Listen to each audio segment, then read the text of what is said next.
Romanos, capítulo de número 8, versos 29 e 30.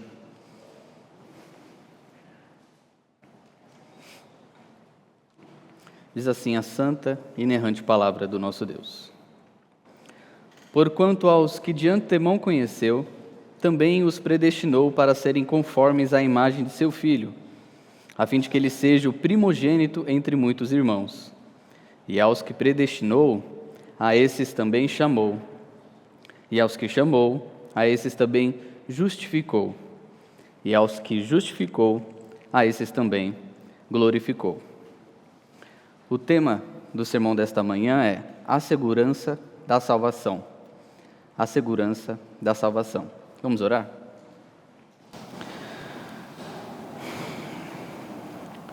Bendito Deus, com a Tua palavra aberta, nós te pedimos que abra os nossos ouvidos, o nosso coração, e que possamos, Pai, ser receptivos às Tuas verdades.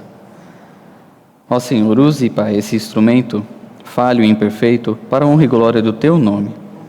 Que o Teu Santo Espírito venha a nos edificar, trabalhar em nós, para que possamos cumprir o Teu propósito. É o que nós te pedimos em Cristo Jesus, o nosso Senhor. Amém. Meus irmãos, imagine o seguinte cenário. Imagine que numa segunda ou numa terça de manhã, você recebe uma batida em sua porta. E aí você vai lá, abre, é uma pessoa desconhecida, e a pessoa está bem apresentável, arrumada, e ela tem um contrato em suas mãos. Você meio que sem entender, pergunta o seu nome, mas ela simplesmente fala para você o seguinte: olha, eu tenho aqui um contrato inquebrável, um contrato que é vitalício. Eu te apresento aqui e garanto para que você que receberá todos os benefícios descritos neste contrato. E não somente isso, se você vier a falhar e quebrar o contrato de alguma forma, não se preocupe, eu mesmo vou cumpri-lo para você. O que você tem que fazer então é apenas confiar, assinar e seguir. Como será que nós reagiríamos diante disso? Claro que cada um aqui teria uma reação, naturalmente, dependendo da circunstância em que você se encontra, talvez enfrentando algum problema, e assim por diante. Alguns ficariam meio desconfiados, outros ficariam mais tentados. Não vem da hora de assinar para que recebesse os benefícios daquela carta. A questão é o seguinte: todos aqui concordaríamos que é um tanto quanto estranho alguém estranho aparecer e oferecer isso, não é mesmo? Acontece que nós estamos vendo aqui, dia após dia, principalmente nas manhãs, aqui na carta aos Romanos, promessas do nosso Deus sendo feitas a nós. E não são promessas feitas por um estranho, são promessas feitas pelo nosso Deus, aquele a quem chamamos de Pai. E no texto de hoje nós temos a garantia da segurança da nossa salvação. Ele não simplesmente apresenta e fala: olha, você vai ser salvo, crê somente e pronto. Não, nós vamos ver aqui no nosso texto razões para que possamos confiar, para que possamos nos sentir seguros dessa salvação. Então veja, antes de entrarmos no nosso texto, nos versos 29 e 30, precisamos contextualizar um pouquinho e nos lembrar do texto que nós lemos no domingo de manhã passado.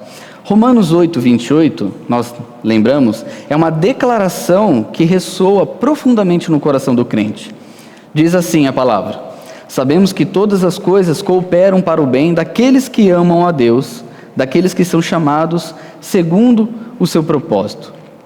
Esse bem aqui que Paulo menciona, conforme nós vimos, não é algo vago, indefinido, aberto. Ele não se refere tão somente ao nosso conforto terreno, mas a algo muito maior, o propósito de Deus, o propósito eterno, salvífico de Deus. Nós vimos aqui as lições da providência. E lendo o verso 28, naturalmente devemos nos perguntar: quais são as bases que garantem que todas as coisas realmente cooperam para o nosso bem? E essa base está aqui nos versos 29 e 30. Nesses versículos, Paulo ele vai detalhar o plano soberano do nosso Deus, mostrando que esse bem prometido a nós, está fundamentado em sua obra completa, desde a presciência e predestinação até a glorificação final. É como se Paulo dissesse assim para nós: você pode confiar que tudo coopera para o bem, porque Deus já traçou e executou o seu plano perfeito para a sua salvação. Esses 2 versículos, então, eles vão nos mostrar passo a passo como Deus ele garante esse bem para os seus escolhidos. Portanto, ao olharmos aos versos 29 e 30, nós vamos ver como Deus assegura o bem definitivo daqueles que o amam. Um plano que começa na eternidade passada e culminará na glória futura. Portanto, nós temos a certeza e a segurança da nossa salvação, porque em primeiro lugar, Ele nos conhece. Ele nos conhece. Veja novamente o início do versículo 29. Porquanto aos que de antemão conheceu, até aqui. Observe, antes de estabelecermos o que significa os que de antemão conheceu, eu acredito que precisamos ver o que não significa isso. Existe uma corrente teológica no meio evangélico que interpreta esse conheceu mais ou menos nesse sentido aqui. Deus, em sua presciência ou em seu conhecimento prévio, Ele viu no futuro aqueles que responderiam com fé à sua mensagem de salvação e aqueles que não responderiam. Com base nisso, Ele tem os seus escolhidos. Com base nessas pessoas que Ele viu de antemão, Ele então escolhe os seus. Essa, nós devemos afirmar, é uma interpretação equivocada e também danosa. O conheceu, de antemão conheceu, deve-se entender levando em conta o emprego que as Escrituras utilizam de conhecer. E para isso, vamos dar uma olhada em algumas passagens no Antigo Testamento, para entendermos melhor. Gênesis 4:1. Abra comigo. Gênesis capítulo 4, versículo de número 1.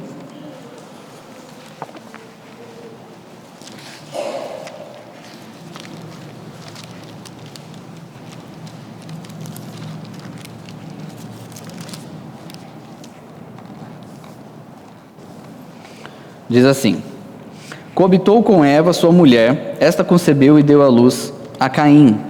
Em algumas versões, e na palavra original, diz: e conheceu Adão a Eva, sua mulher.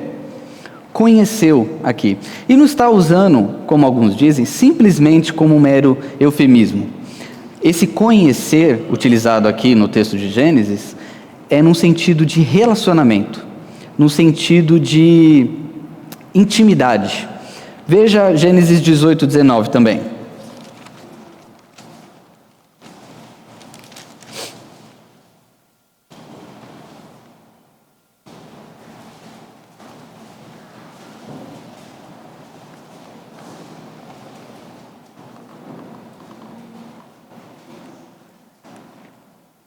Diz aqui: porque eu o escolhi para que ordene a seus filhos e a casa depois dele. Está falando aqui Deus de Abraão.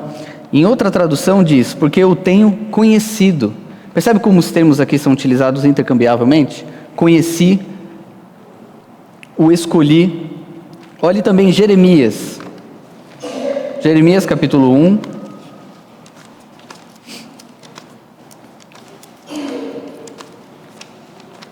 Jeremias, capítulo 1.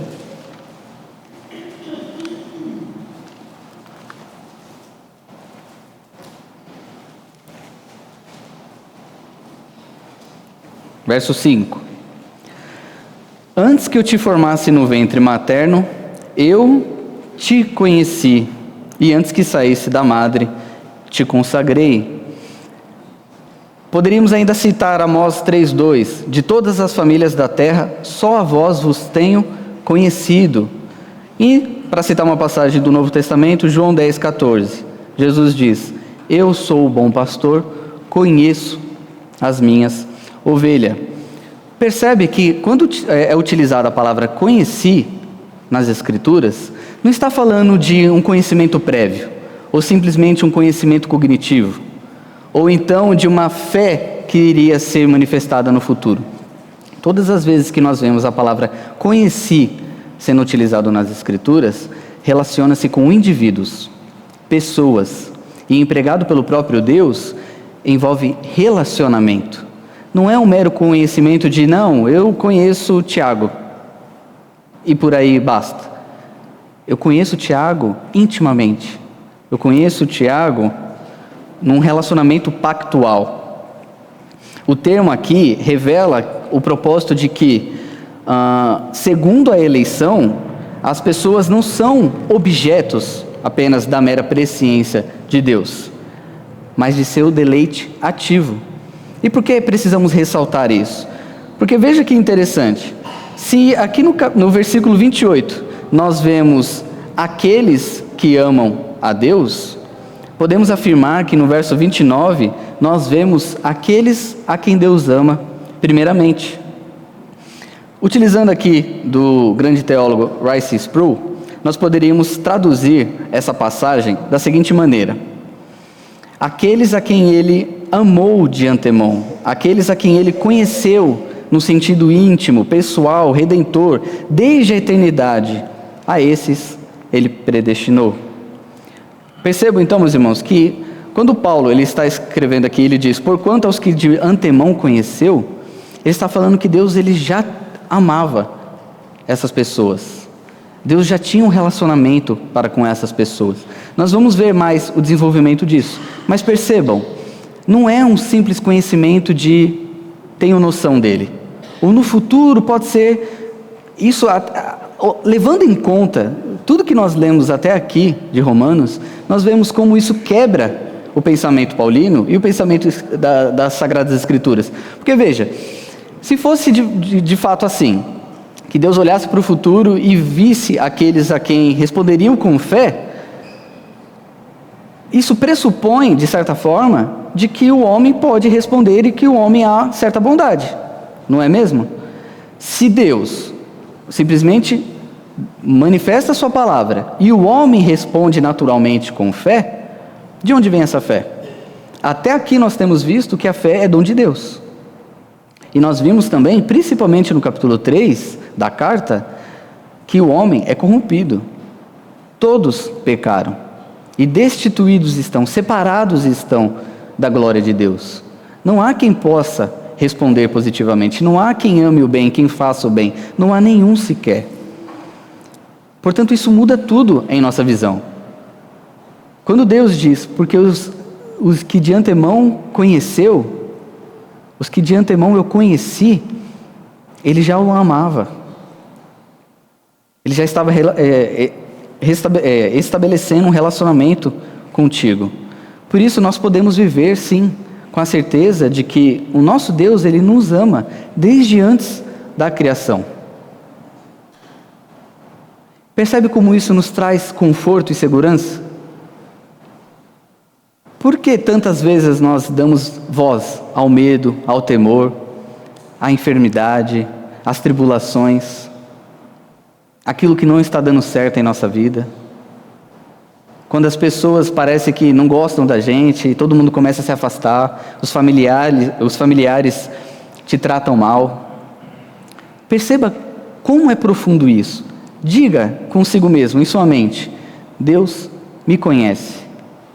Ele não me conhece superficialmente, Ele conhece tudo, aquilo que passa no mais íntimo do meu ser, Ele conhece. Até mesmo aquele ato que eu acho que é um ato que não está contaminado com o pecado, Ele conhece. Os nossos pensamentos, as nossas palavras, aquilo que planejamos no nosso íntimo, no nosso secreto, tudo isso Deus conhece. E ainda assim é dito que Ele nos ama. Ainda assim é dito que o seu amor ele não diminui com os nossos pecados. E também não aumenta com as aparentes boas obras que nós possamos fazer. Nós podemos afirmar e nós podemos estar seguros de que Deus nos ama, porque Ele nos conhece. É um amor pactual, é um relacionamento íntimo. E não está falando aqui simplesmente de grupo, um grupo específico, um grupo grande. Está falando de indivíduos que pertencem a esse grupo. É o seu povo. É o seu povo. Nós podemos ter sim, meus irmãos, a segurança da nossa salvação, porque em primeiro lugar, o nosso Deus, Ele nos conhece. E o texto ainda afirma, em segundo lugar, que ele nos escolhe. Veja a continuidade. Porquanto aos que de antemão conheceu, também os predestinou.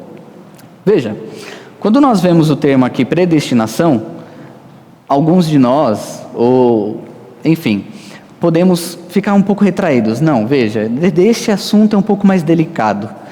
Quando fala de predestinação, eu acho que pode levar a um procedimento errado do cristão. Alguns argumentam isso contra essa doutrina. Mas vamos ver um pouquinho mais como Paulo trabalha, para que possamos estar seguros de que tudo isso aqui faz parte do plano perfeito de Deus.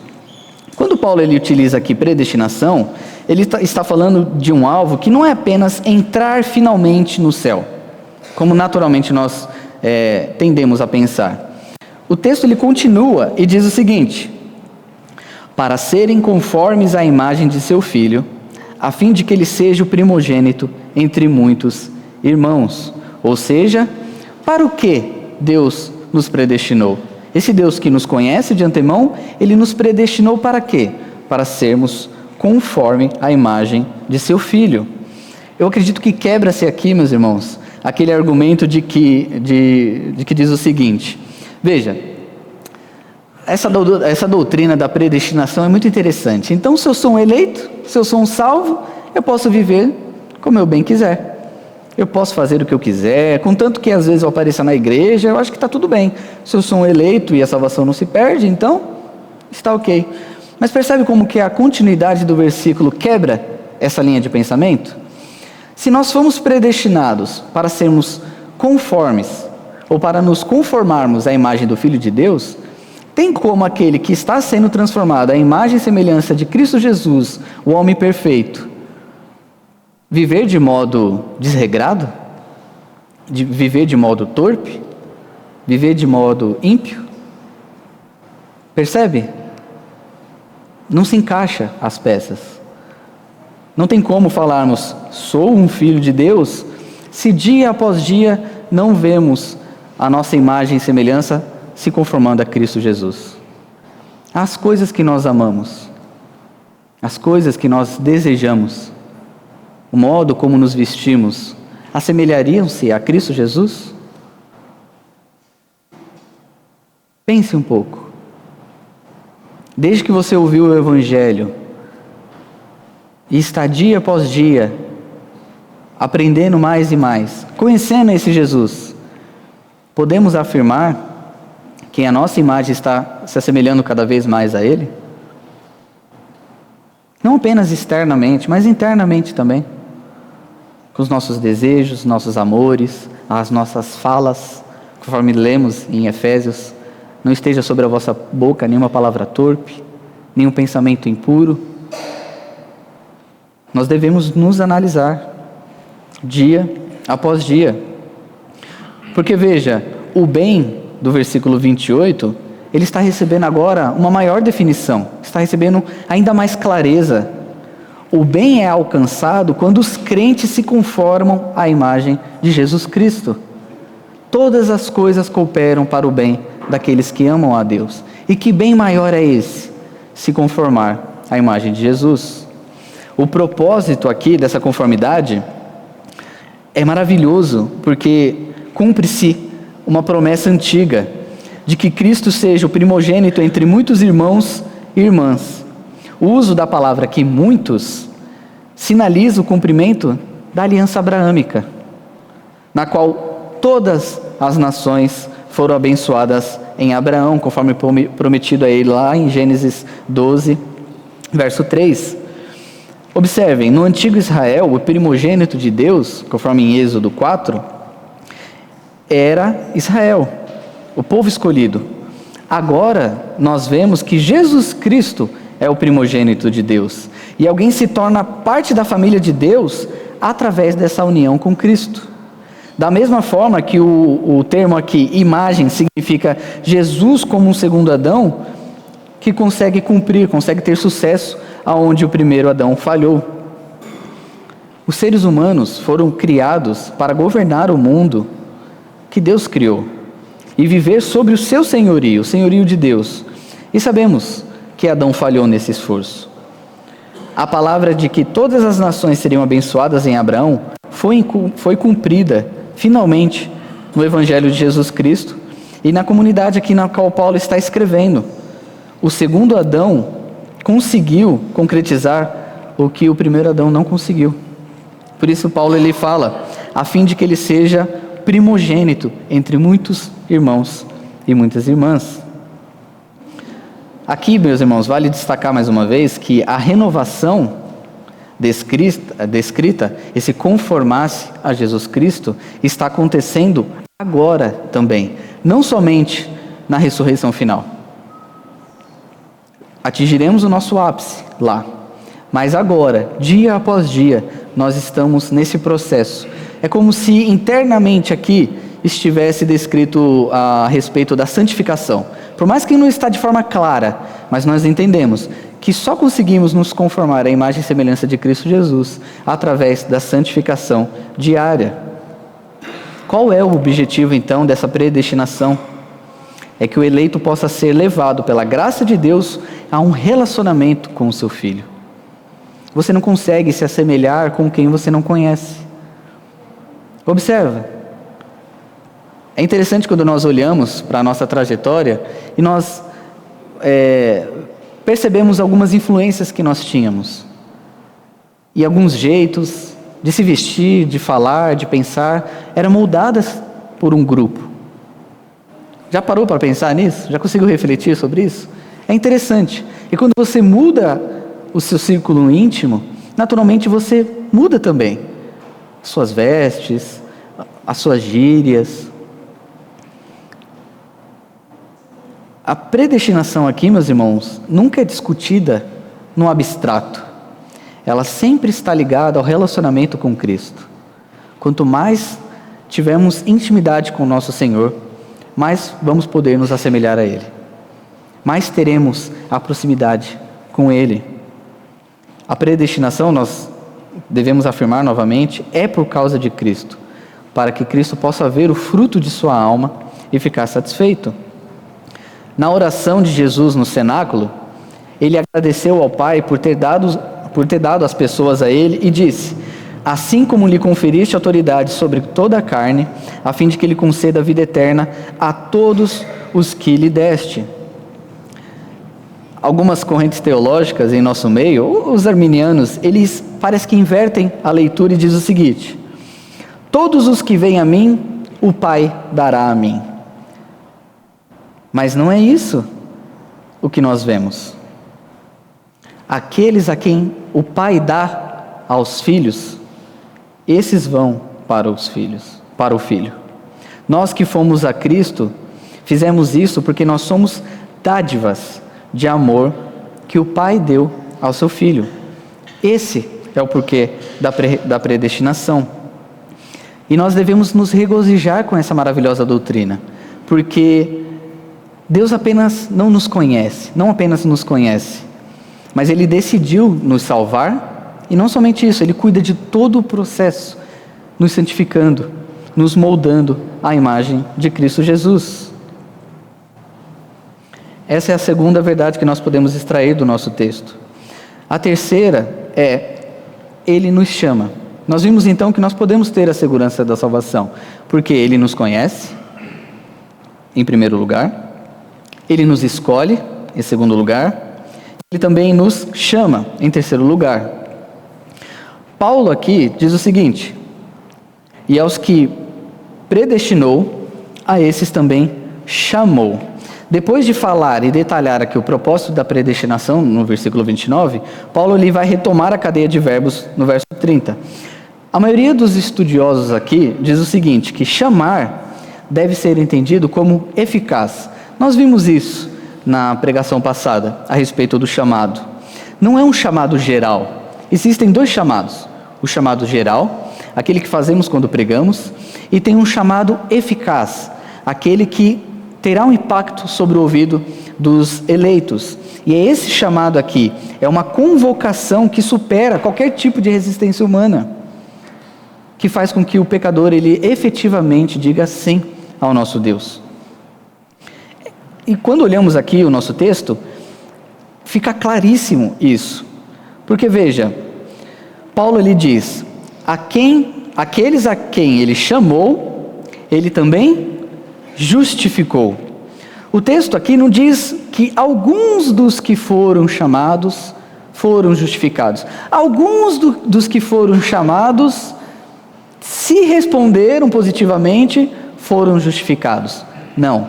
Aqueles a quem ele chamou, a eles justificou.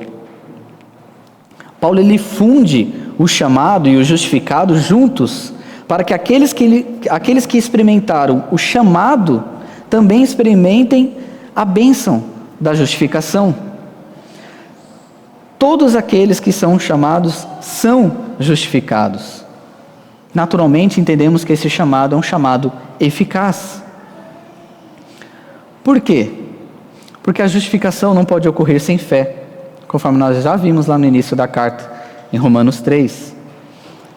Observe que não estamos falando de um mero chamado humano, estamos falando do chamado do Deus soberano. Deus, ele chamou o mundo à existência, ele não convidou, ele não sugeriu, ele convocou, ele comandou, e assim criou. Quando Cristo chamou Paulo para ser apóstolo, Paulo não ficou pensativo, Paulo não falou, veja, me dê alguns dias que eu vou pensar melhor, se eu tenho que ver as vantagens. Não. Cristo chamou ele para ser apóstolo, ele foi um apóstolo. Quando Cristo chama no túmulo Lázaro, para que respondesse e saísse, não foi um chamado que ficou dependendo ali da boa vontade de Lázaro. Ele saiu, ele foi convocado, e ele levantou. Que tipo de chamado é esse que nós estamos vendo aqui nesses versículos? Paulo descreve que aqueles a quem chama, ele justifica. Deus justifica. Todos os que são chamados interiormente, efetivamente, respondem pela fé, pelo poder do Espírito Santo e são justificados. Analisando a sua vida, aqui focando um pouco mais daqueles que estão recentemente na igreja, os novos convertidos ou algum visitante, você consegue reparar nesse chamado em seu coração? Você consegue ver Deus ele te incomodando?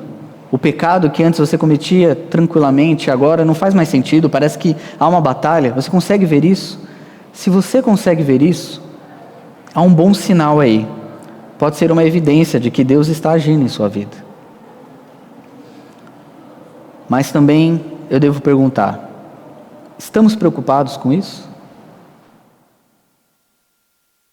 No nosso dia a dia, nesse mundo moderno, parece que tudo é uma grande preocupação.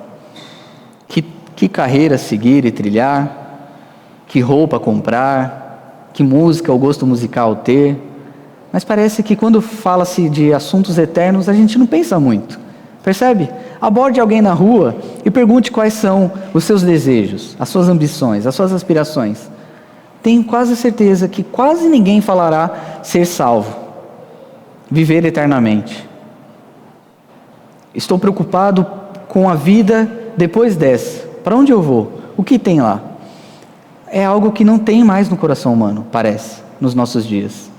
Quando nós olhamos algumas gerações atrás, era uma característica marcante numa época espiritualmente fraca. As pessoas se preocupavam que seus filhos fossem salvos, que elas estavam trilhando um caminho para a salvação. Mas parece que hoje as pessoas pensam em tudo, menos em sua salvação. Como eu já disse em algumas aulas para algumas crianças, alguns pré-adolescentes, eu digo aos irmãos e para as crianças aqui também, pense em sua salvação.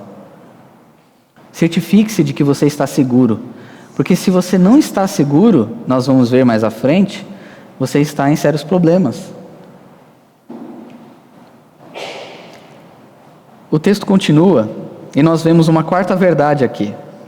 Nós temos a segurança da nossa salvação porque Deus nos justifica. Ele nos justifica.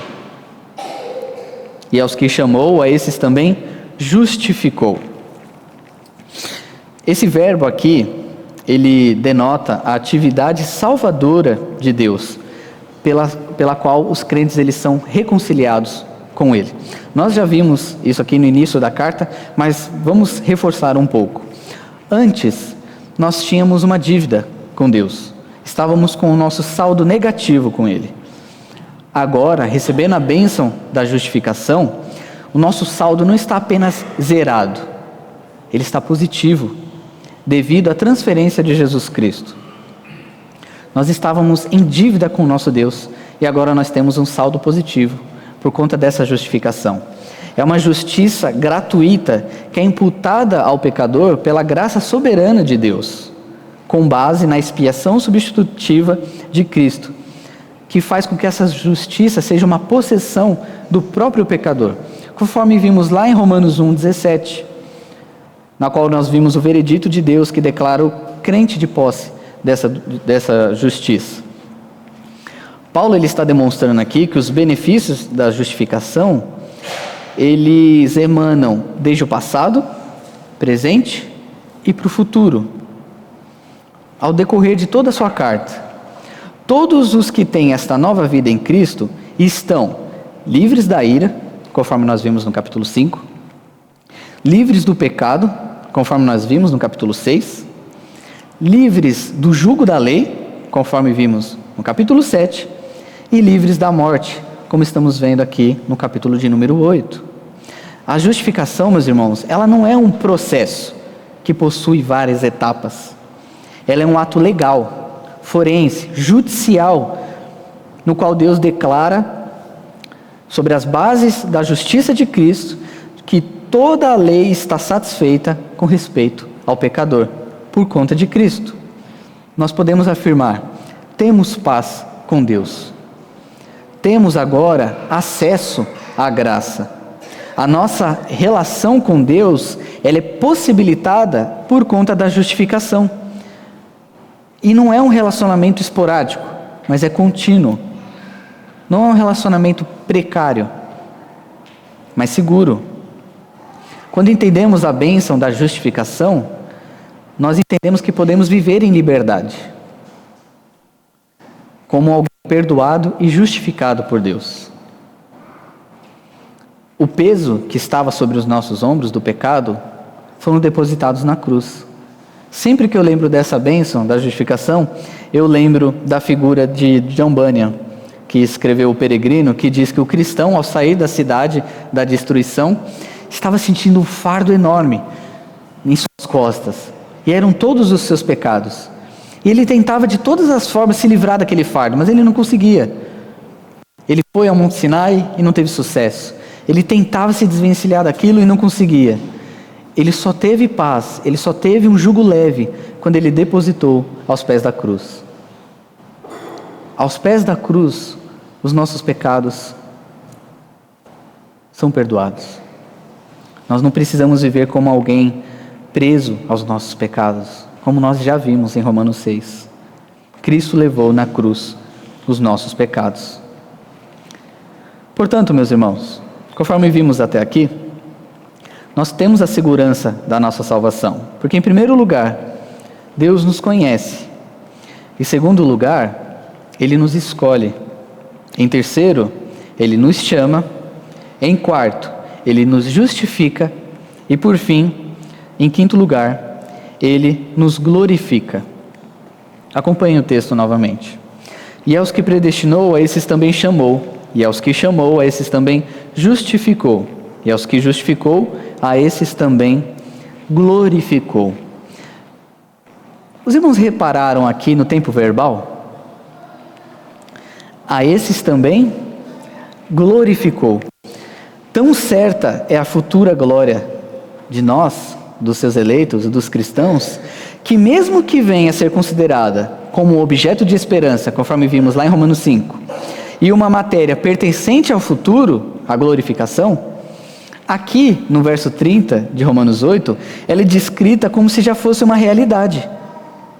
Também glorificou. Esse tempo passado, meus irmãos, indica a certeza de que um evento futuro ocorrerá. E também o fato de que a glória prometida para o futuro já começou a operar em nossa vida. Conforme diz o apóstolo, os crentes, eles já ressuscitaram com Cristo lá em Colossenses 3:1. e foram em sua companhia quando ele subiu aos céus, em Efésios 4:8. Já agora não estamos sendo transformados de glória em glória, como afirma o apóstolo em 2 Coríntios 3:18? Por mais que seja um objeto de esperança que nós aguardamos com grande amor e grande anseio, nós também já experimentamos essa glorificação, porque nada mais é que a santificação operando em nosso corpo, operando em nosso coração. Esse tempo verbal, meus irmãos, garante de que ninguém vai desistir durante esse processo. O texto não está se referindo, conforme a gente já afirmou, a um grupo, mas a indivíduos. E nós devemos reiterar aqui o sentido do texto. Os crentes têm certeza de que tudo funciona junto para o bem, porque o Deus que estabeleceu o seu amor, a sua aliança sobre eles, os predestinou a serem conforme seu Filho. Os chamou efetivamente para si mesmo e os justificou, e certamente os glorificará. Certamente nos glorificará. Todos os sofrimentos, todas as aflições na nossa era atual não são um obstáculo para a nossa salvação final, mas os meios pelos quais a salvação será realizada em nossa vida. Nós perguntamos novamente: estamos seguros em nossa salvação? Uma vez justificados, nós podemos perder a nossa salvação? Se tudo que vimos até aqui for verdadeiro, e certamente o é, não, nós não podemos perder a nossa salvação. Ela afirma que todos os justificados serão glorificados. Portanto, se somos salvos agora, nós somos salvos, sim, para sempre. Essa é a tão conhecida corrente dourada que alguns afirmam. E ela não é uma corrente enferrujada, mas ela é feita da preciosa verdade do Evangelho de nosso Senhor. Os filhos de Deus, nós, não receberemos apenas os nossos corpos gloriosamente transformados, mas no dia e depois do dia da ressurreição, nós brilharemos em toda a nossa glória, tanto na nossa alma quanto no nosso corpo. É uma verdade preciosa quando nós estaremos reunidos em um só corpo com o nosso Senhor Jesus. Por isso, meus irmãos, nós devemos perseverar em nossas dificuldades, nas aflições da nossa vida. Nós podemos viver com certeza de que o melhor está por vir. E pode ser que não seja nessa terra. Pode ser que nossa vida aqui seja sofrimento, dor, aflições. Mas tudo isso é enfrentado de uma forma muito mais leve, de uma forma muito mais tranquila, quando nós sabemos que todas as coisas cooperam para o bem daqueles que amam o Senhor. E quando nós sabemos que tudo isso coopera para a nossa glorificação. Por isso eu gostaria de fazer aqui algumas breves reflexões, algumas aplicações. Aos novos cristãos, aos recém-convertidos, aqueles que estão começando agora, persevere na doutrina. Que quando alguém te perguntar sobre o seu Deus, você possa dizer: assim está escrito, e afirmar o que está escrito. Não fique tentado a ter suposições sobre Deus. Olha, eu acho que Deus, Ele ama todo mundo. Olha, eu acho que Deus é assim. Eu acho que essa doutrina pode ser assim. Se você não conhece ainda, se debruce, pois Deus deixou a sua vontade revelada aqui nas Escrituras. Deus deixou aquilo que Ele ama descrito aqui, aquilo que Ele quer de nós e aquilo que Ele não quer de nós. Para que possamos ter um relacionamento com Ele, devemos conhecer a Ele. Portanto, continue, persevere. Vão aparecer doutrinas mais difíceis do que predestinação e outras, mas ainda assim, o Espírito Santo nos auxiliará. Persevere em conhecer o teu Deus, em ter um relacionamento com Ele. Uma palavra aos não cristãos em nosso meio. Se você ouviu todas essas verdades e ainda não é um cristão, pense no seguinte: nós afirmamos aqui que todas as coisas cooperam para o bem daqueles que amam ao Senhor e aos quais Deus ama. A questão é, todas as coisas cooperam para o quê daqueles que não amam a Deus? Para juízo, para justiça. Se você não está reconciliado com Deus, você está em inimizade contra Deus. Não pense, por favor, que isso é um assunto para ser tratado no próximo domingo. Ou talvez no meio de 2025 você tome algum tipo de decisão e resolva corrigir a sua vida. O chamado é para agora. O tempo de salvação é agora. Arrependa-se dos seus pecados e creia no Evangelho. Não espere chegar aquele grande dia e você ouvir as palavras: afaste-se de mim porque eu não vos conheço.